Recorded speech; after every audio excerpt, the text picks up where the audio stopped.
लेकिन मन है कि नहीं है सत्संग में?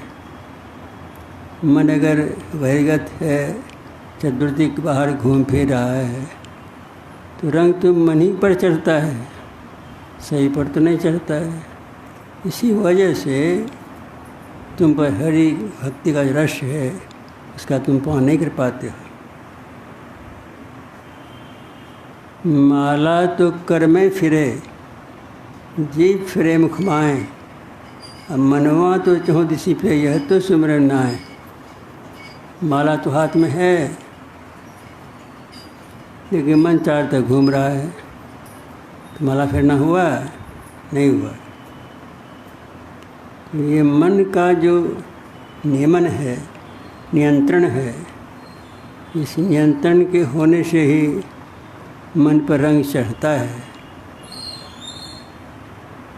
इसी को बताने के लिए संतों कहते हैं कि ध्यान शून्यगतं मनः, मन जब शून्यगत हो जाएगा तब रंग चढ़ेगा।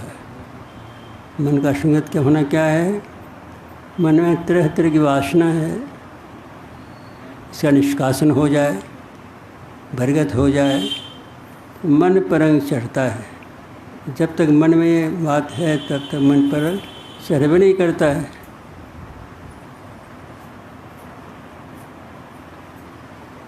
मन को किसने सुन्नत किया? भगवान बुद्ध की बात सुनिए। भगवान बुद्ध एक शिष्य था, तो उनके ज़माने में जो शिष्य लोग थे बौद्ध धर्म के अनुयायी, वे गांव में जाते थे या जंगल में रहते थे, तो कुछ मिल जाता था तो खाते पीते थे, कुछ भगवान बुद्ध के लिए ले आते थे। एक बार ऐसा हुआ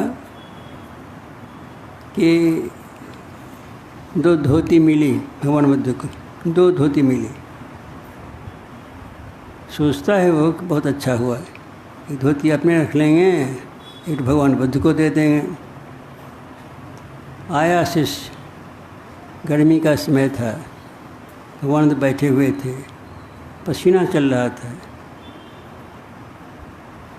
भगवान तो कहते हैं सुनो जी, अरे गर्मी है, पसीना चल रहा है, जरा पंखा झेलो।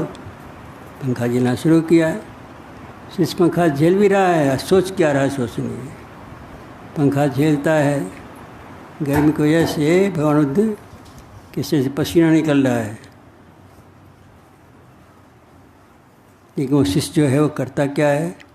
पंखा झेलता है। अब मैंने सोचता क्या है, अच्छा ठीक है, 2 ठो मिल गई धोती, तो 1 ठो दे देंगे उनको। भगवान से पूछा कि भगवान 2 धोती मिली है ना, 1 धोती आपको दे देंगे, 1 ठो अपने लिए रखेंगे। अरे गर्मी का समय है, बड़ी झंका पंखा झेलो, उसके बाद सुनना कहना। अब वो आदमी जो है, शिष्य जो है, पंखा झेल रहा है और सोच रहा है भगवान मुझे नहीं लेंगे तो धोती को बेच देंगे। सोचता है कि धोती नहीं लेंगे भगवान बुद्ध तो दूसरी धोती को बेच देंगे, अच्छा कुछ पैसा हो जाएगा, तो उससे 1 ठो बकरी खरीद लेंगे। फिर सोचता है बकरी बड़ी हो जाएगी, बच्चा होगा, तो उसको बेच डालेंगे तो कुछ पैसा ज़्यादा हो जाएगा। फिर सोचता है पैसा ज़्यादा हो जाएगा तो गाइयों खरीद लेंगे, गाय का दूध पिएंगे, खाएंगे भी। अच्छा गाय का बच्चा होगा, पंखा भी चल रहा है, भगवान बुद्ध के पसीने पर, मस्तक पर पसीना चल रहा है, गर्मी का समय है। तब सोचता है वो आदमी की गाय खरीद लेंगे, बच्चा होगा, तो बच्चा कितना रखेंगे, बेच डालेंगे। बेच डालने से पैसा भी हो जाएगा, बहुत पैसा हो जाएगा। तो क्या करेंगे, शादियों कर लेंगे। अच्छा शादी कर लेंगे तो अपनी पत्नी से कहेंगे भगवान बुद्ध का सत्संग है, चलो सुनने के लिए। अगर वो नहीं जाएगी तो मारबो करेंगे, जैसे कि हम मारेंगे। भगवान बुद्ध को 1 पंखा जमा दिया। भगवान बुद्ध कहते हैं रे शिष्य, तुम पंखा झेल रहा था कि अपनी पत्नी को मार रहा था। इसलिए जिसने मन का नियमन किया है, नियंत्रण किया है, मन सुनित हो गया है, वो दूसरे के मन को भी जानता है। जिसके मन में वासना बढ़ी हुई है, तरह तरह की बातें भरी हुई हैं, जिसका मन शून्यगत नहीं हो गया। शून्यगत कब होता है? जब कोई ध्यान करता है तब। ध्यान शून्यगत मन शून्यगत हो जाता है, कोई ख्याल नहीं पड़ता है। बैठते हैं, अब मन चतुर घूम रहा है, विचार कर रहा है, तो ख्याल तो है ही है, चिंता है ही है, विचारों की स्थिति पैदा होती रहती है। इस ध्यान नहीं बनता।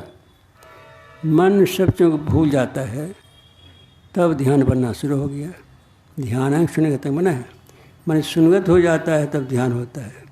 ज्ञान संकलन तंत्र में आया है, नो ध्यानं ध्यानं इत्यावधानं शून्यगत मन तस ध्यान प्रसादेन सौख्य मोक्षण संशय। ध्यान को ध्यान ही कहते हैं। जब मन शून्यगत हो जाए तब समझिए ध्यान बन गया। जब तो हमारे मन में बहुत सारी बातें भरी पड़ी हैं, तब तो ध्यान नहीं हुआ, मन खाली हो गया। इस खाली मन में कोई भाव जगता नहीं है, भावातीत हो गया, भावविहीन हो गया। ये कैसे होगा? ध्यान शून्यगत मन है। जब ध्यान करेंगे तब मन शून्यत हो जाएगा, तो दूसरे के मन की बात भी जानेंगे। उसी ध्यान की चर्चा आई है। ध्यान बिंदु सद में कि श्लोक का पाठ किया गया है, यदि शैल समंग पापंग विस्तृण बहुयोजनम हृदय ध्यान योगेन ज्ञानो भेद कदाचन। यदि शैल समंग पापंग, पहाड़ कितना ऊंचा बड़ा होता है। उपनिषद कहता है बहुत दूर तक फैला हुआ पहाड़ के समान अगर पाप हो तो ध्यान करने सबका अच्छे हो जाता है। हमने बहुत ऐसे पाप किए जिससे मन बोझिल हो गया है, कष्ट होता, तकलीफ़ होती है। ये हमारी तकलीफ़ जो है, हमारा सुख जो है, हमारे अपनी करनी का फल है। अगर हमें सारी कष्ट है, मानसिक पीड़ा है, तो हमने कुछ ऐसे कुकर्म किए हैं जिसकी वजह से ऐसा हो रहा है। ये जो सुकर्म करता है, मन ही कुकर्म करता है, मन ही सुकर्म करता है। हाथ से तो काम कराता है मन, पैर से चलाता है, लेकिन कराने वाला मन है। इसीलिए मन को शून्यगत करना है। ध्यान शून्यगत मन है। मन जो शून्यत हो जाता है, तब जो पाप पिछले जन्म का है, जिसका फल भी भुगत रहे हैं, उससे निपटारा हो जाता है। यदि शैल समंग पापंग, स्वयोजन फैला हुआ पहाड़ के समान पाप क्यों न हो, लेकिन ध्यान करने से सब मटिया मेट हो जाता है, मिट जाता है, समाप्त हो जाता है। इसलिए ध्यान का सहारा लेना चाहिए। अब ध्यान है तो ध्यान है क्या? जिसको हम ध्यान कहते हैं, वो ध्यान क्या है? हमारा प्राच्य ग्रंथ है पातंजलि दर्शन, श्री पतंजलि मुनि कहते हैं, सबसे पहले लिखने वाले पतंजलि मुनि हुए। योग शास्त्र में लिखा है। इस योग शास्त्र में ध्यान की चर्चा है। और योग का ये 7वां अंग ध्यान है। ध्यान के पहले कुछ और है, यम